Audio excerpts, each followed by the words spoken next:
little scholars.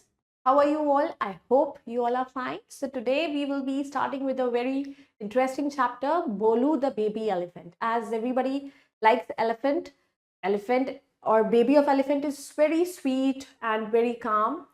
So, and also we should love and take care of animals.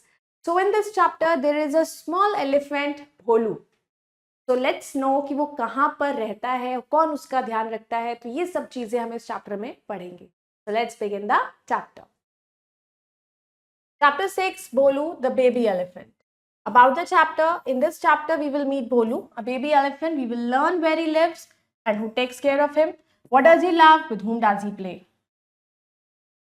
तो हम उसमें देखेंगे कि वो छोटा सा जो एलिफेंट है वो कहाँ पर रहता है, उसकी देखभाल कौन करता है, कौन उसके ध्यान देता है, कौन वो क्या करता है, तो ये सब चीजें हम पढ़ेंगे. So let's begin. So before starting the chapter, there is a warm up. Cut out the rectangle below and glue them in a correct spot. So आपको इस particular eye, trunk, ear, tail, foot इसको cut करके उनके particular place पर आपको लगाना है. So like we can write it over here. This is the eye, trunk, foot, tail, ear. So like this, you have to do this warm-up exercise. Now let's get started. Do you want to know what Bolu, the baby elephant, likes to eat and do? Read on to find out. तो आपको ये जानना है कि वो क्या खाता है, बोलू द लिटिल एलिफेंट, क्या उसको करना पसंद है, तो उसके लिए हमें ये चैप्टर को पढ़ना पड़ेगा अच्छे से. I am Bolu. I am a baby elephant.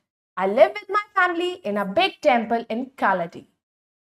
उसने बताया कि मैं तो हूं एक बेबी एलिफेंट, मैं अपनी फैमिली के साथ कालाडी में रहता हूं. फैक्ट फाइल, कालाडी एक small town on the banks of the river Periyar. तो रिवर पेरियर के किनारे पर ही एक छोटा सा गांव है. It is a holy place located in the state of Kerala. और ये एक बहुत ही अच्छी जगह है, होली प्लेस है जहां लोग इसकी मान्यता बहुत है. ये केरला में है. It is the town in Kerala. I enjoy playing in the water. तो ये एक छोटा सा कस्बा है केरला में और मुझे पानी में खेलना बहुत पसंद है. ये ऐसा कहता है Bholu elephant. I go to bath in a river nearby. और जो पास में रिवर होते हैं मैं वहां जाता हूं for a bath. I love to see birds and butterflies there are a lot of fish in the river. तो वहां पर बर्ड्स होती है, बटरफ्लाइज होती है, उनको देखना मुझे बहुत पसंद है. मुझे जो पॉन्ड्स में वहां फिशेज होती हैं मुझे बहुत अच्छी लगती हैं. My mouth gives me tasty bananas and juicy sugarcane to eat. The person who always takes care of that elephant, तो वो उसको अच्छे अच्छे bananas और juicy sugarcane देता था खाने के लिए. Fact file: Elephants are decorated and used in procession in many temples in Kerala. Kerala में रैली निकाली जाती थी, प्रोसेशंस होते थे, तो वहां पे अच्छे से एलिफेंट्स को डेकोरेट किया जाता है और उसको ले जाया जाता है. Mahots bath their elephants and give them a massage. और फिर वो इवन अपने एलिफेंट्स जो उनके होते हैं वो उनको अच्छे से उनको नहलाते हैं, उनको तैयार करते हैं, उनको मसाज देते हैं, टेम्पल्स में लेकर जाते हैं.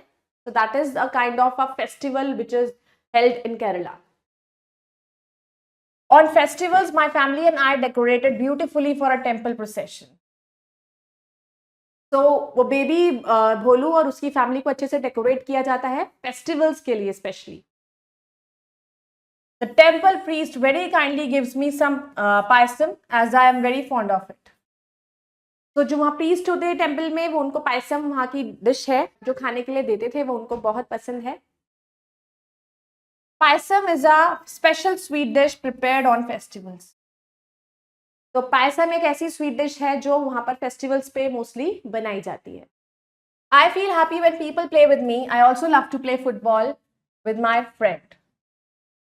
मुझे बहुत अच्छा लगता है जब लोग मेरे साथ खेलते हैं और मुझे फुटबॉल खेलना बहुत पसंद है. So the moral learned: we should always celebrate all festivals with joy and fun and should respect the efforts of others. So the moral here is that we should enjoy every festival. We should celebrate each and every festival with joy and happiness. So we'll be meeting in the next video with a new chapter. Till then, bye bye. Take care. Thank you.